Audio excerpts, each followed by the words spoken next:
Hello everyone, welcome back to the channel.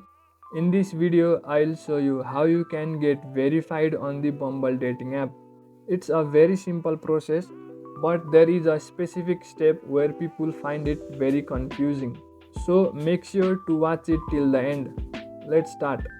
First of all, go to Bumble and go to your profile. In the profile section, on the right side of your edge, you will find an icon that indicates whether your profile is verified or not. In order to verify your profile, tap on Complete My Profile just below your name. As you scroll below a bit, you will find the Verify My Profile option. Tap on it. In the next screen, it will ask you to copy the specific pose and take a photo.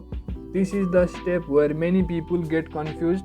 So what you have to do is take your photo by doing the same pose as the model is doing on this specific photo. So while taking your photo, show your hand in the same way the model is showing in this specific picture. Then go to take my photo and copy the same pose.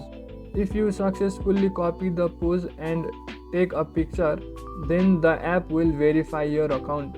After verifying, the verified icon will be activated. So in this way, you can verify your profile on the Bumble dating app. It's a simple process, so I hope you found this video helpful. Make sure to drop a like and subscribe to the channel for further videos.